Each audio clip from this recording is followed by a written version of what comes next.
사랑하는 교회 여러분, 오늘 십자가의 능력이라는 제목으로 말씀을 나누고자 합니다. 오늘은 사순절 마지막 주일입니다. 이제 다음 주가 종려주일이고 그 다음이 부활주일이 되겠습니다. 여러분, 그동안 잘 사순절을 지켜 살아오신 여러분께 하나님의 큰 축복이 있기를 간절히 축원합니다. 예수 그리스도의 십자가의 신비한 능력은 우리를 더 깊은 신앙과 거룩으로 이끌며 결국에는 저 천국으로 인도하는 길라잡이가 되기에 우리의 삶을 새로운 의미와 소망으로 가득 채워주게 됩니다.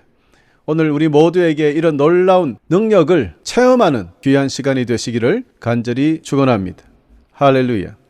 여러분, 우리 주 예수 그리스도의 십자가는 우리의 근본이자 핵심입니다.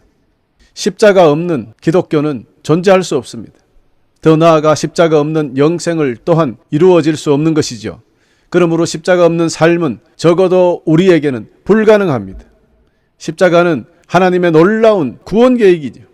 오늘 본문 말씀이 기록된 그 세상도, 또한 우리가 살고 있는 이 세상도 그 내용은 여전히 변하지 않았습니다.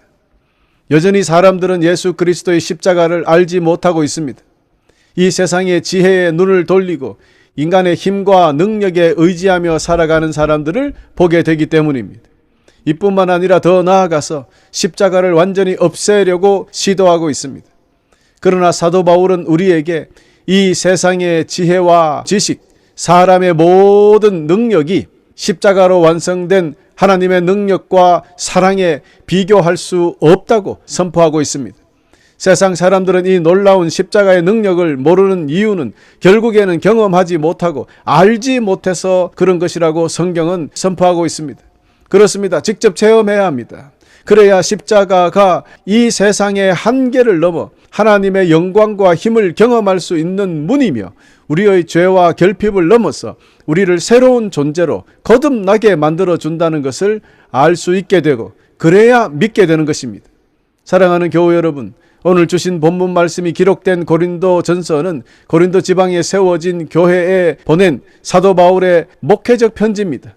사도 바울 시대에 이 고린도는 해상교통이 매우 발전해서 부유한 항구도시였어요. 이로 인하여 로마 제국의 여러 지역에서 이주민들이 몰려들어서 고린도는 결국 다양한 종교들이 번성하게 되는 결과를 낳게 됩니다. 이곳에 사도 바울은 2차 전도여행, 그러니까 AD 약 한 50년경, 한 1년 반 동안 머물면서 교회를 세웠습니다. 그 교회는 점점 성장해 나갔고요. 그러나 그 후에 고린도 교회에 여러 가지 문제가 발생했다는 소식을 전해 듣고 바울은 해결책을 담은 그런 편지를 써서 고린도 교회에 보냈습니다. 이것이 바로 고린도 전후서가 되겠습니다. 사도 바울은 다음과 같이 고린도 교회의 중대한 잘못들을 지적하였습니다. 그들은 입에 담기 어려운 여러 가지 성적 문제들과 비성경적이고 비율법적인 행위, 이러한 것들이 퍼져 있었던 것입니다. 이러한 성적인 타락과 문제들은 요즘 세상과 다를 바가 없을 것으로 보입니다. 또한 교회 내에 법적인 소송이 일어난다는 거예요. 교인들 간에 다툼이 생기면 성경 말씀으로 기도로 함께 사랑으로 풀어야 되는데 이것을 세상의 법정에 나가서 자꾸 풀게 되니까 이게 어떻게 본이 되고 영광이 되겠냐 이 말입니다.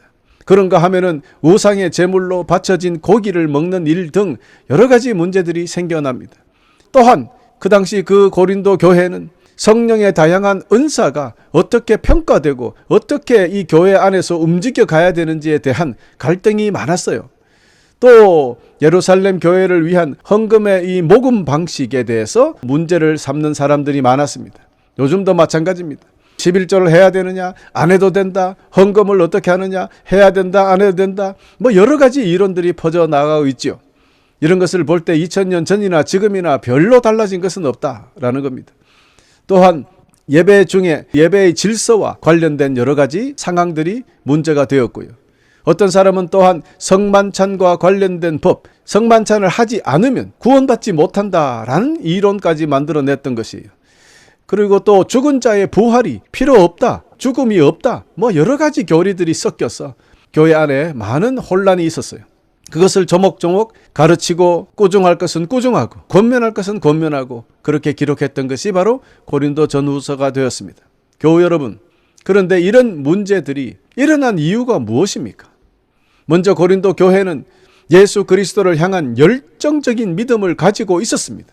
많은 교인들이 성령을 받아서 방언을 말하고 예언을 말하는 등 많은 은사들 선물로 받은 교회입니다. 그런데 그들에게 성령님의 놀라운 은사가 넘치자 열광적이고 은사주의적인 교회로 변해갑니다. 은사를 받은 교인들은 영적인 황홀경에 빠져서 성령의 은사를 통해서 천상의 영역으로 옮겨진다는 이상한 교리가 퍼집니다. 죽은 자들의 부활은 더 이상 필요하지 않다는 생각하기까지 이릅니다. 나아가 열광주의자들은 자신은 이미 모든 것이 완성되었다고 믿게 됩니다. 지금의 구원파와 비슷한 양상을 보였던 것입니다. 또한 세례와 성만찬을 통해서 구원을 받을 수 있다는 이상한 신학이 발전되고요. 그 결과 이러한 예식이, 그런 의식, 여기에 치중해서 아주 형식주의자들이 생겨나기 시작했습니다. 다시 말해서 예식에만 주의를 기울이면 구원을 받을 수 있다는 잘못된 그런 이론이 생겨났다는 것입니다. 더욱이 이러한 신앙을 가진 사람들은 이 세상에서의 삶과 공동체 생활과의 관계가 더 이상 중요하지 않다고 생각했던 거예요. 그러니 결국에는 염세주의로 이어지는 거 아니겠습니까? 더 나아가서 이런 사람은 세속적인 삶, 즉 세상 사람들과 함께 사는 것이 자기가 더러워진다고 생각했어요. 그래서 그냥 사람들이 살지 않는 사막이나 동굴에 피해 들어가서 자기들만 모여서 주님을 섬기려고 그런 성도들이 생겨났던 것입니다. 특히 또 그 중에는 방언이 성령 세례를 받은 증거로 간주하는 사람들이 생겨났습니다. 이들은 방언을 구사하지 못하는 사람은 성령 받지 못한 것으로 간주해버렸어요. 그 때문에 그들은 영적 교만에 빠지게 됩니다. 그런가 하면 또 다른 부류의 교인들은 영적 신비주의, 은사주의, 형식주의에 맞서서 인간의 지혜와 지식을 통해서 구원을 얻고자 하는 사람들까지 생겨났습니다. 이들은 문제점은 오로지 사람의 지식과 지혜를 통해서 구원을 얻으려고 노력하니 이런 태도가 바로 인본주의입니다. 인본주의의 등장이 이때부터 시작됐다고 볼 수 있는 거죠. 인본주의의 토대가 된 거예요. 여러분, 그렇습니다. 이와 같이 다양한 성향의 사람들이 자신의 믿음 방식을 주장하고 급기야는 사도 바울이 전한 예수 그리스도의 순수한 복음, 십자가의 복음을 멸시하는 자들이 교회 안에서도 나타나기 시작했다는 것입니다. 이거 얼마나 위험합니까? 마치 2단 종합 선물 세트 같지 않습니까? 이것이 예수님께서 천국으로 가시고 불과 20년 뒤의 일이었습니다. 여러분, 그런데 왜 우리 주님을 열심으로 믿던 성도들에게 이러한 어처구니 없는 상황에 일어났던 걸까? 이것이 중요하지 않습니까? 복음이면 되는데, 복음이면 충분한데 주 예수 십자가의 복음으로 충분하지 못하다는 생각을 가진 사람들이 모여서 문제를 일으킵니다. 오직 순수한 복음 그 하나만으로 충분한데도 뭐 또 다른 것이 필요한 거 없나? 더 깊은 가르침이 없나? 뭐 이런 것을 생각하는 사람들이 흔히 다른 거와 혼합하기도 하고 다원주의 뭐 이런 것들이 교회 안에 퍼져 들어옵니다. 여러분, 그러니 거기에서부터 교회가 썩어 들어가는 거예요. 요즘에 우리 교회를 돌아봅시다. 교회 안에 하나님의 가르침만 있습니까? 세상의 가르침도 섞여 들어왔습니까? 아니, 세상의 가르침이 더 많지 않습니까? 세상의 생각으로, 세상의 가르침대로, 세상의 법으로 교회를 이끌어가는 거죠. 그래서는 안 된다는 것 여러분 꼭 기억하시길 바랍니다. 주님 한 분만으로 나는 만족해. 찬양은 이렇게 부르면서 세상에 나가면 주님 외에 다른 것이 다 필요해. 이렇게 가사가 바뀌는 것처럼 살고 있으니 우리는 이렇게 돼서는 안 되는 것 아닙니까? 여러분, 우리 모두는 정말로 주님 한 분만으로 만족하는 여러분들이 되시기를 간절히 축원하는 바이올시다. 창조주 하나님의 영이신 성령님의 영감으로 기록된 하나님의 말씀이 어떻게 피조물 인간의 지혜로 완벽하게 이해할 수 있겠습니까? 그럼에도 불구하고 이를 이해하지 못하는 사람들, 성령 받지 못한 사람들이 자기 마음대로 세상의 지혜와 지식으로 성경을 해석하고 그러니 혼란을 초래하고 말았던 것 아니겠습니까? 복음을 세속적인 지식으로 왜 그렇게 이해하려는지를 지적하고 있는 것입니다. 복음은 복음으로 이해해야 합니다. 성경은 성경으로 해석되어야 합니다. 하나님의 뜻은 성령님을 통해서 해석되어야 한다는 것입니다. 성령님이 누군지도 모르는 사람들이 왜 자기들 마음대로 해석해서 엉터리 이론들을 퍼뜨리고 있는지에 대한 지적이지요. 여러분, 고린도 교회의 이런 복잡하고 어려운 문제들을 다루면서 사도 바울은 우리 주님의 말씀을 토대로 십자가의 능력을 해결책으로 제시했던 것입니다. 여러분, 사람의 지혜나 지식이나 노력으로 구원받지 못한다는 것을 깨달아야 되는데 말입니다. 그것을 사도 바울이 명확하게 선포했습니다. 오늘 본문 말씀에 나와 있죠? 그렇습니다. 구원은 오직 하나님의 은혜요, 예수님의 십자가 공로로 값없이 주는 하나님 선물이라는 것을 강력하게 선포했습니다. 십자가, 우리 주님의 죽으심을 통해서 인간의 죄와 곤경 속으로 개입하시는 하나님의 구원에 관한 이 복음, 이것을 우리는 십자가의 능력이라 합니다. 사랑하는 교우 여러분, 이제 우리가 다 알거니와 십자가에 매 달린다는 것은 로마 제국 시대의 가장 고통스럽고 수치스러운 처형 방법이었습니다.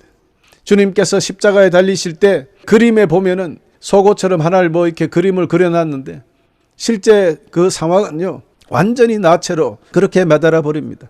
중동 지방의 사람들은 특별히 남자의 하체를 남에게 보여주는 것을 가장 수치스럽게 생각했어요.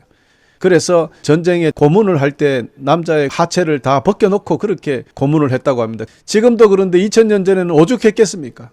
예수님을 완전히 나체로 해놓고 거기에 또 못을 박아서 창을 옆구리에 찔러서 얼마나 고통스럽게까지 만들었습니까? 그렇습니다. 십자가는 고통과 수치의 모든 것을 종합한 가장 악독한 처형 방법이었다. 그래서 그리스인들과 로마 사람들은요, 십자가라는 단어를 사용하지 않았어요. 십자가라고 말만 해도 불길하고 저주가 임한다고 생각했기 때문입니다. 또한 그 당시 그리스인들은 자신들의 지식이나 논리적인 사고, 즉 철학을 강조했습니다. 또 종종 과학적인 이론들을 참고로 그렇게 살았거든요. 그러나 이런 인간의 지식과 지혜, 이론, 세상의 방법으로는 이 세상에 사는 건 어떻게 살지 몰라도 우리 주 예수 그리스도를 이해할 수는 없어요. 알 수 없다는 말입니다. 우리가 머리로 하나님을 이해하고 설명한다는 것은 신과 우리가 동등하다는 뜻입니다. 그래야 이해한 거거든요.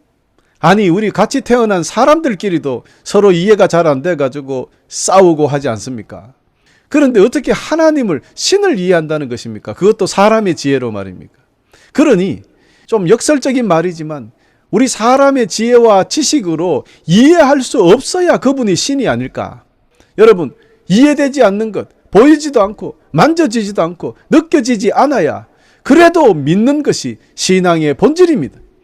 그런데도 하나님이 이해되지 않는다고 믿지 않는 사람들이 세상에 너무나 많아요. 성경은 우리에게 분명히 이야기합니다. 이 세상을 보고도 하나님이 살아계신 것을 깨닫지 못하면 지혜가 없는 자다. 그래요. 그들이 몰라서 그렇습니다. 우리 주님도 십자가에 달리셨을 때 그렇게 말씀했지 않습니까? 아버지여, 저들이 몰라서 그렇다고요. 그러니 용서해달라고 그랬습니다. 여러분, 몰라서 그래요. 몰라서 그렇습니다. 그 당시 유대인들은 예수 그리스도의 존재에 대해서 그들도 몰랐어요. 구약 성경의 메시아에 대한 수많은 예언을 읽고 알고 있었지만 어떻게 메시아가 십자가에 달려 죽을 수가 있는가? 그러니 예수는 메시아가 아니야 라는 결론을 내려버렸습니다. 이것은 바로 사람들의 잘못된 생각과 해석이 성경의 진리를 이겼던 사례가 되고 말았던 것입니다. 여러분, 세상에 지금도 얼마나 많은 부분에서 이런 일이 있습니까? 세상의 생각이 성경을 덮어버립니다. 여러분, 그러나 주님의 십자가는 세상이 말하는 그런 것이 아닙니다. 주님의 보혈로 얼룩진 십자가는 우리의 구원입니다.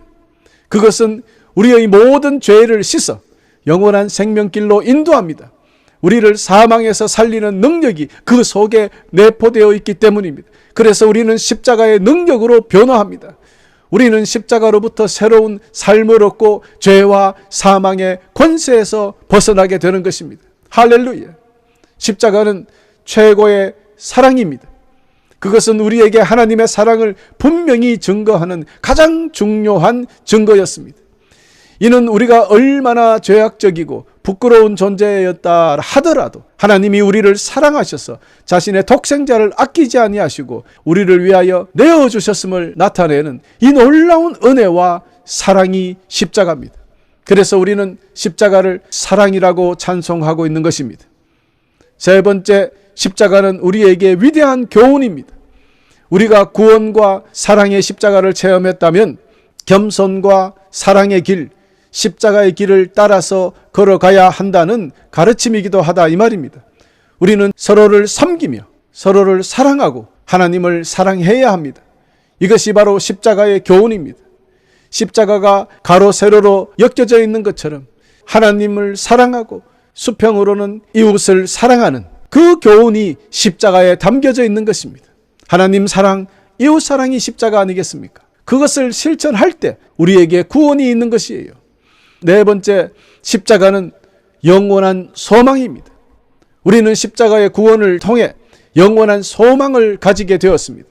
주님께서 십자가에서 죽으시고 다시 부활하신 것처럼 우리도 영원한 생명의 부활이 있다는 것을 알게 되었고 소망하게 되었던 것입니다.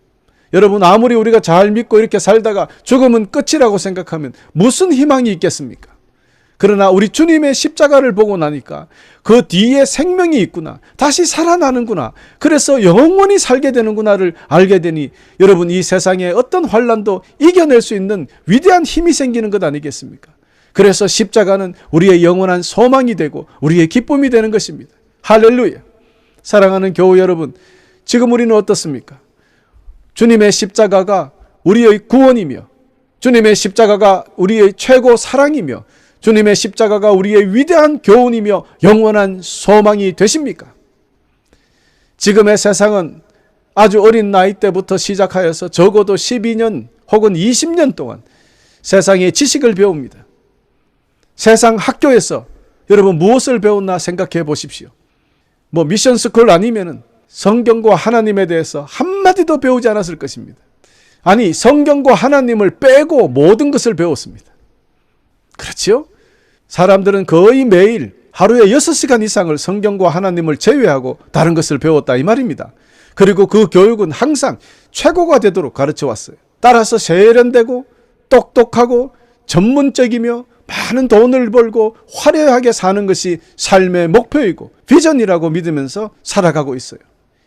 그래서 아직도 꿈에서 깨어나지 못하고 페이스북이나 이런 데 보면은 포도주 한 잔 들고 이래가지고 어디 호텔에 사진 찍고 화려한 삶 이런 애들이 아직도 있다고요. 여러분, 그게 바로 이런 거 아니에요. 나는 지금 너희들과 달라. 여유가 있고 똑똑하고 돈도 많고 이렇게 잘 살고 있어. 이런 걸 자랑하는 것 아니겠습니까?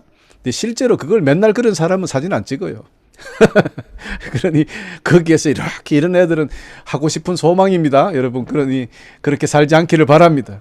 여러분, 우리도 분명히 이런 교육을 받고 살아왔거든요. 그러니 그런 사진을 찍고 하는 것 아니에요? 그런 소망을 가지게 되는 거 아니에요? 그러나 그런 소망은 일시적인 겁니다. 영원하지 않습니다. 그런데 어떻게 지금 복음이 이해되고 믿어지며 순종하게 되었는가도 생각해 보십시오.